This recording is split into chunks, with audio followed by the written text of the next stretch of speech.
Dans cet épisode, vous allez découvrir comment passer moins de temps sur Internet. On va parler un petit peu de psychologie et puis surtout à la fin de cette vidéo, vous allez découvrir les 2 logiciels que je vous recommande pour dompter les sites qui sont distrayants.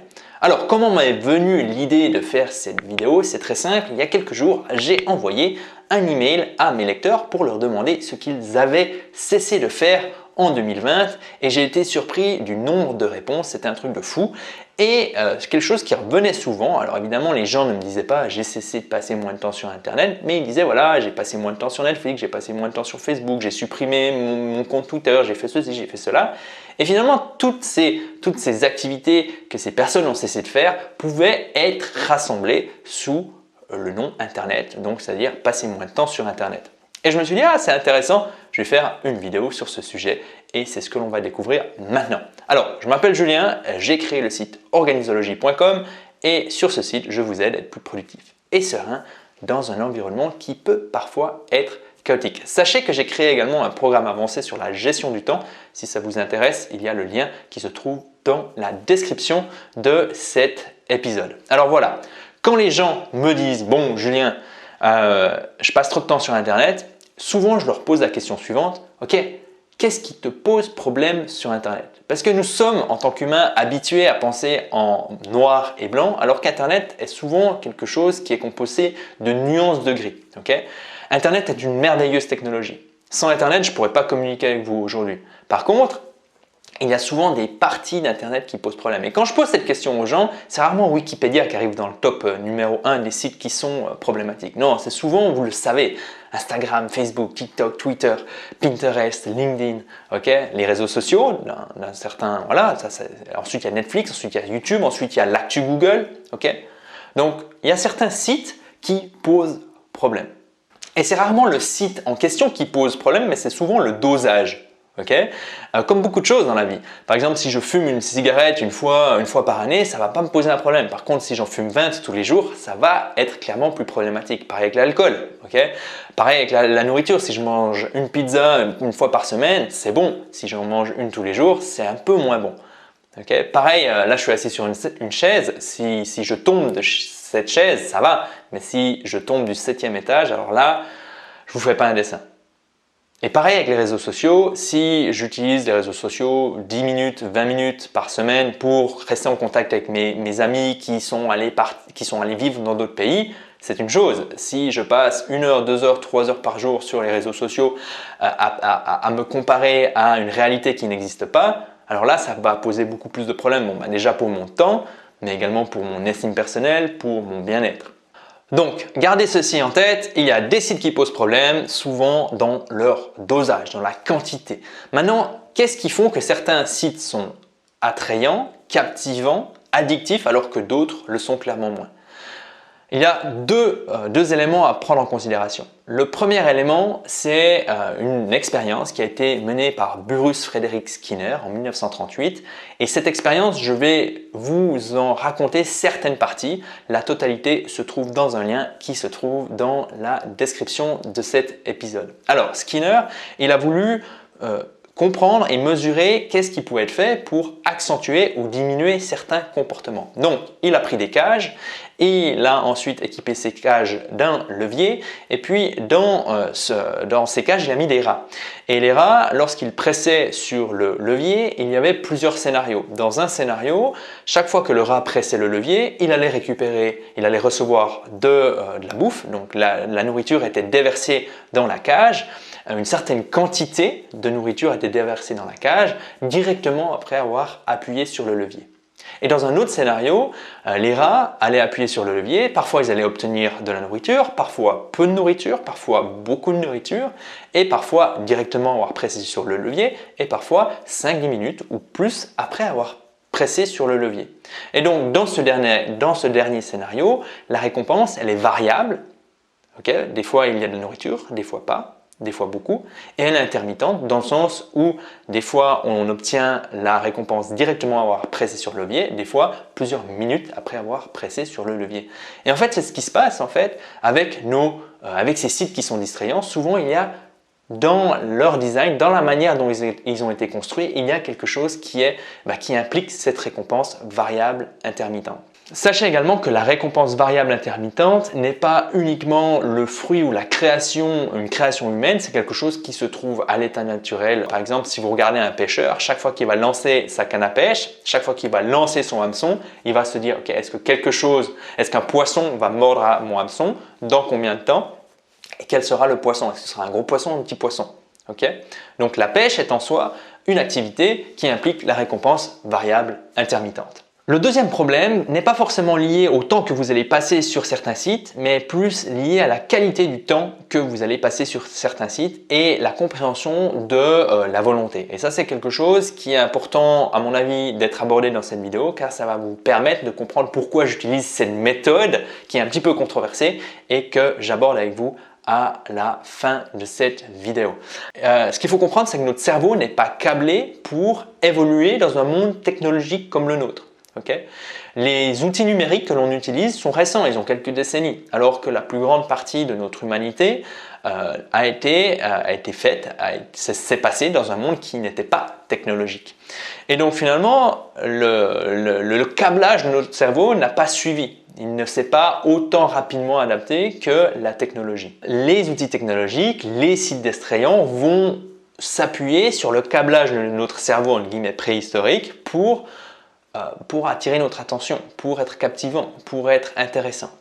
Alors, on va maintenant zoomer sur les travaux de Jean-Philippe Lachaud, qui est l'auteur du livre « Le cerveau attentif », qui a été publié, sauf erreur, en 2011. Et dans ce livre, il vulgarise le fonctionnement de notre cerveau, particulièrement le fonctionnement de notre attention, en parlant de 3 systèmes. Donc notre cerveau est composé de 3 systèmes. Il y a premièrement le système qui s'intitule préattentif ou le veilleur, et le but de cette partie de notre cerveau est de porter attention de manière inconsciente à notre environnement via nos 5 sens. Donc chaque fois que vous entendrez un bruit suspect au milieu de la nuit, ça va vous réveiller. Chaque fois que vous entendrez votre nom dans une conversation, ça va attirer votre attention.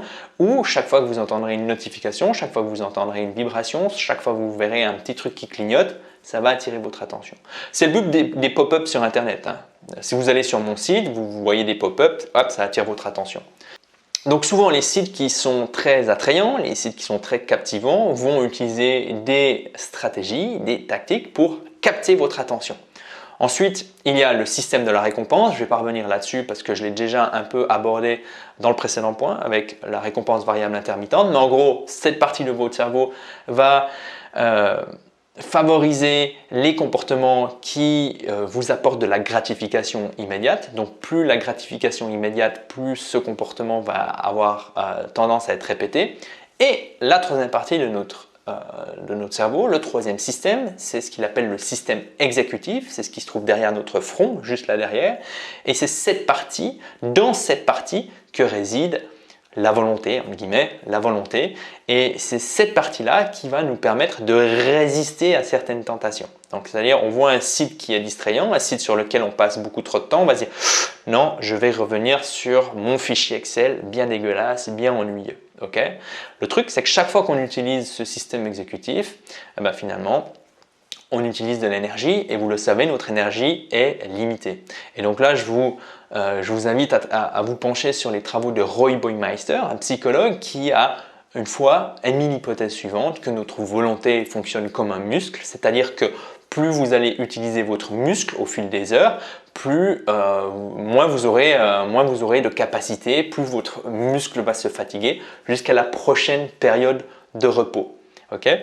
Et finalement, votre volonté fonctionne de la même manière. Donc, si votre environnement de travail, si vos outils technologiques, si votre ordinateur vous balance entre guillemets des notifications, vous balance des petits bruits, des trucs qui clignotent et qu'à chaque fois, vous devez engager de la volonté pour résister à cette tentation, tôt ou tard, vous allez finir sur des sites qui sont distrayants, hautement distrayants et qui vont vous faire perdre du temps. Voilà, ceci étant dit, on arrive maintenant sur la méthode. Donc la méthode controversée, pourquoi elle est controversée? Parce qu'elle se base sur un seul élément, c'est qu'on est remarquablement mauvais à prédire comment on va se sentir et comment on va se comporter dans le futur. Donc clin d'œil aux procrastinateurs qui regardent cette vidéo. On pense toujours que dans le futur ça ira mieux, dans le futur on aura de l'énergie. Si vous en doutez, je vous invite à vous remémorer vos bonnes résolutions, ok, et puis voir où elles en sont en ce moment. Et en fait, ce qui est valable pour la procrastination, enfin pour certaines tâches, pour les nouvelles résolutions, est valable également pour les sites internet. On se dit non mais c'est bon, je ne vais pas finir sur YouTube, c'est bon, je ne vais pas passer 2 heures de temps sur Instagram ou sur Facebook, alors que finalement ça se répète, ça se répète, ça se répète. Donc cette méthode est controversée parce qu'elle se base sur le fait que l'on ne peut pas se faire confiance, il y a toujours une partie de nous qui est incontrôlable. Et à partir du moment où on comprend cela, on peut commencer à travailler. On peut se dire, bon, si jusqu'ici je passe trop de temps sur certains sites internet et que je continue comme ça, rien ne va changer. Okay, je crois que c'est Einstein qui disait que la folie, c'est de se comporter de la même manière en espérant que tout d'un coup on obtienne de nouveaux résultats. Donc, qu'est-ce que vous allez faire? Et c'est la méthode en 2 étapes. La première étape, c'est d'installer Rescue Time. Rescue Time, c'est un logiciel qui va vous permettre de savoir, de mesurer combien de temps vous allez passer sur certains sites internet. Okay, et à la fin de la semaine, vous avez votre petit rapport, vous dites bon, j'ai passé 3 heures sur mes emails, 3 heures sur Facebook, 5 heures sur Instagram, ouf, ça fait mal. Quand on mesure, il est beaucoup plus difficile de se bullshiter, il est beaucoup plus facile de se duper, il est beaucoup plus difficile de se duper, il est beaucoup plus difficile de se mentir. Okay, tout d'un coup, on a des évidences, on dit ah ouais, en fait, je passe 7 heures par semaine sur des choses qui ne m'apportent pas beaucoup, par exemple. Okay. Pourquoi Rescue Time et puis pas simplement le temps d'écran par exemple de iOS ou je ne sais plus comment ça s'appelle sur Android. Pourquoi pas ça? Parce que Rescue Time va vous permettre de centraliser le temps que vous passez et ceci sur tous vos outils numériques, que ce soit votre tablette Samsung, que ce soit votre ordinateur Mac et que ce soit votre je sais pas, smartphone Android. Okay. Donc ça c'est vraiment intéressant, vous avez une vue globale du temps que vous passez sur Internet. Une fois que vous avez fait ça, donc vous allez durant 1 ou 2 semaines laisser tourner ce logiciel sans rien changer. Ça, c'est vraiment très important, sans rien changer. Comme ça, vous aurez une image concrète, okay, une image réelle de la situation aujourd'hui. Premier point. Deuxième point, qu'est-ce que vous allez faire? Vous allez vous tourner vers un logiciel que je vous recommande qui s'appelle Cold Turkey. Cold Turkey, j'ai fait un test qui se trouve dans la description de cet épisode. Encore une fois, oui, il y a beaucoup de choses en annexe que je vous invite à voir si ça vous intéresse. Mais en gros, Cold Turkey va vous permettre de créer des blocs où vous allez pas pouvoir accéder à certains sites, les sites qui sont justement listés dans Rescue Time. Et puis de cette manière, vous allez pouvoir, durant par exemple le matin, si vous créez votre blog de 8h à midi, vous allez dire ok, je ne vais pas aller sur ces sites-là. Donc ça va vous empêcher d'aller sur ces sites et petite fonctionnalité très intéressante, petite caractéristique très intéressante de Cold Turkey, il est très difficile de désactiver Cold Turkey à partir du moment où vous êtes rentré dans un bloc anti-distraction. Donc vous ne pouvez pas le désinstaller de votre navigateur, vous ne pouvez pas désactiver le bloc ou en tout cas pas gratuitement, vous pouvez le faire mais vous devez payer. Donc je trouve ça assez intéressant, contrairement à Rescue Time où on peut désactiver, il suffit d'attendre 5 secondes, etc. Donc voilà, Cold Turkey je le trouve extrême et c'est ce qu'on veut en fait. On ne veut pas avoir d'option. Mais évidemment, il y a d'autres logiciels qui permettent ça. Alors pourquoi moi je suis allé sur Cold Turkey? Tout simplement parce que Cold Turkey, il a une fonctionnalité qui est magnifique, qui est outrageuse, qui s'intitule Frozen Turkey. Et cette fonctionnalité va bloquer votre ordinateur à partir du moment où vous le souhaitez. Donc moi, ça fait plusieurs mois maintenant que j'utilise cette fonctionnalité. À 18h, ça s'arrête. Donc c'est-à-dire que la session de travail sur laquelle je suis se verrouille et chaque fois que j'essaie de la déverrouiller, elle va automatiquement se reverrouiller. Donc très puissant pour justement passer moins de temps simplement sur son ordinateur et sur les sites distrayants. Maintenant vous dites ouais mais bon moi des fois le soir j'ai envie de travailler sur ci, j'ai travaillé sur ça, je vais me tirer une balle dans le pied. Oui et non. Enfin non tout court. Pourquoi non tout court? Tout simplement parce que quand on comprend la puissance des contraintes, on réalise que quand on met une deadline à la fin de ces journées, quand on met une échéance à la fin de ces journées, qu'est-ce qui se passe? Il va se passer la chose suivante. On va être beaucoup plus conscient de la manière dont on utilise notre temps au quotidien. Et on va se dire, bon, si je ne peux pas rallonger mes journées, ce que je dois déjà, mon temps est limité, il n'est pas limité, j'ai pas 2-3 heures en plus d'une journée au cas où, donc je vais faire très attention à ma manière d'utiliser mon temps et surtout je vais mieux réfléchir aux tâches qui nécessitent mes efforts, qui nécessitent mes ressources. Okay. Donc moi personnellement, je recommande à mes lecteurs et à mes clients toujours de mettre une deadline à la fin de leur journée et que cette deadline ne soit pas optionnelle. Et c'est la puissance de Cold Turkey à mon avis, c'est que la deadline n'est pas optionnelle. Quand l'ordinateur se ferme, il se ferme. Et moi ça m'a énormément aidé à passer beaucoup plus de temps au ordinateur. Alors évidemment, vous n'êtes pas obligé de verrouiller l'ordinateur, vous pouvez simplement dire ok, à 18 h, simplement les sites qui sont très distrayants se ferment, ou à 20 h ou à 21 h. Par exemple, si vous passez trop de temps sur Netflix. On est arrivé à la fin de cette vidéo. Pensez à vous abonner pour ne pas manquer les prochaines vidéos. Et si vous êtes intéressé par la notion de la gestion du temps, alors j'ai créé un programme avancé sur lequel vous pouvez mettre la main dessus. Il vous suffit de cliquer sur le premier lien qui se trouve dans la description de cet épisode.